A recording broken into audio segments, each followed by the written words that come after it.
Hey everyone, welcome back to the shop. I now have a few more subscribers from the last time I posted something, so thank you. Your support always is amazing. If you haven't subscribed yet, please click that button down below. It makes a huge difference to me, makes me want to keep making these videos.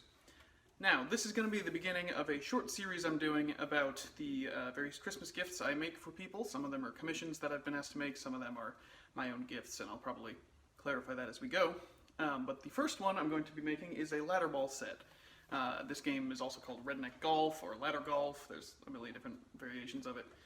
But essentially it's two 3-rung ladders that you throw bolas at to score points. I don't know, I've never played it. But this is for my friend Jeff and his family, the Petersons. So I've got a bunch of this rough sawn oak that I picked up. Got a good deal on a tag sale. So I will be milling all this down and making a way overly fancy lawn game. So let's get right on with it. The first step was cutting all my pieces to rough length on the chop saw. Once I'd done that, I could joint one edge and one face clean and square on the joiner. I really need to replace my joiner blades. They're getting a bit dull, especially close to the fence side, but they did the job well enough here.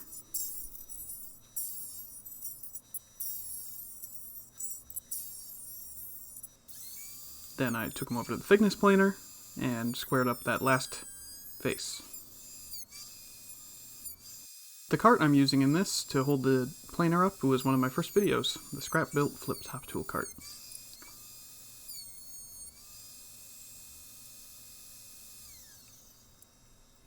Once that was all set, I took it over to the table saw to clean up that last side. Then onto the bandsaw to resaw, or cut the board in half down the middle, leaving me with 4 of each dimension. Squared up the ends.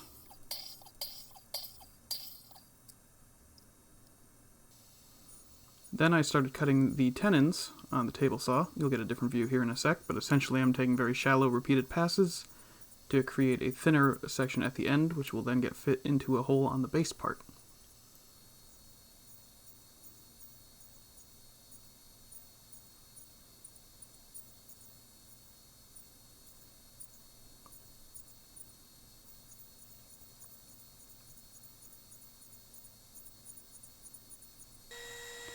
Then drilling the mortises, which are the holes that the tenons go into.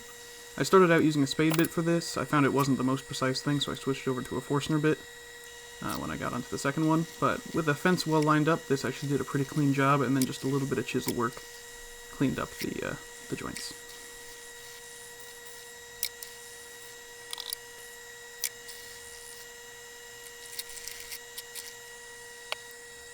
You could also do this on a router table.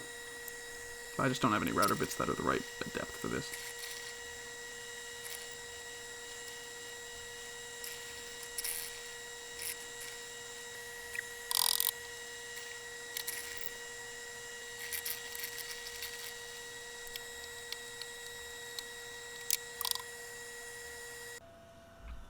Here's what the base parts look like when they're all assembled.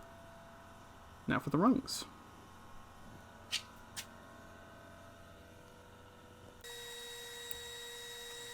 In order to fit them, I would cut halfway into the wood with a 1-inch diameter drill bit at 3 points, which I had already measured out. This will be the seat into which the rung sits.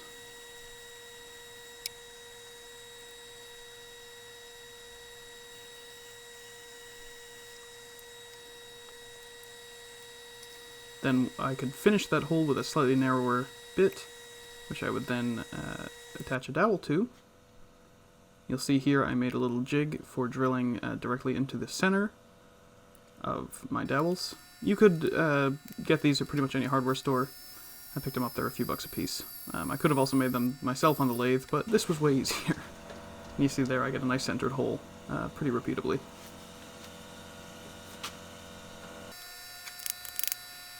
With a little bit of persuasion, a dowel fits into the end of that.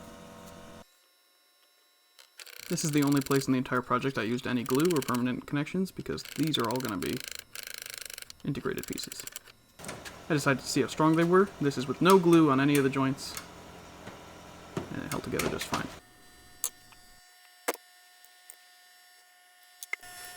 Here I am marking where the dowel pokes through the end of the wood. Made a quick little jig so I'd be able to drill through them without the pieces rattling around too much. And then into these holes I will put a small pin, which will just help lock everything in place. Here I'm rounding over the corners on the bandsaw. I did this on the base pieces as well, just on the top sides. Finishing them up on the drum sander. I bonked the tripod with my workpiece there.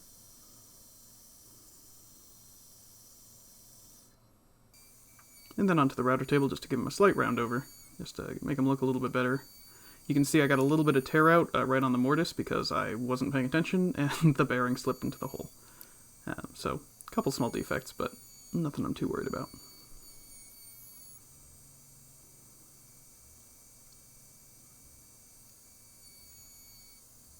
The long piece meant I had to rejigger a couple things in my setup on the router table just to make sure I could actually run the whole length of it.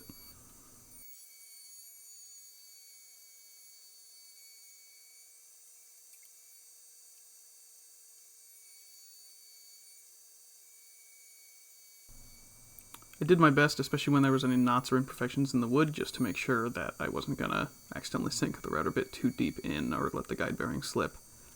I was mostly successful. Gave everything a couple pretty thick coats of oil-based polyurethane. This went on very easily, just with a thick bristled brush. I did a light sanding in between coats, as well as when I was finished. So it's very smooth, and it's going to be a nice tough finish for outdoor use. Not that I expect this will be living outdoors, but just in case. I did go back in after the fact and finish up the finish on the inside of the mortises and any of the other little gaps.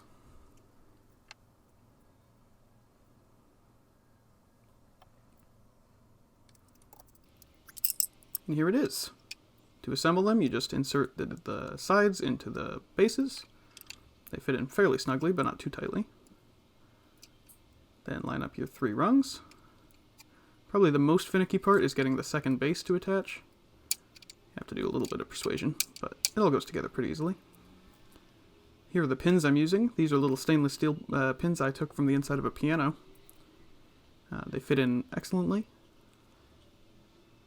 Come in and out pretty easily. Again, they're just there to help lock everything into place a little bit more. I don't think they're structurally necessary, but never hurts. I made a quick bolo using 2 golf balls that I just drilled holes through. You can see my first toss did not go so well. I'd never done this before. But second time's the charm. And one more for good measure.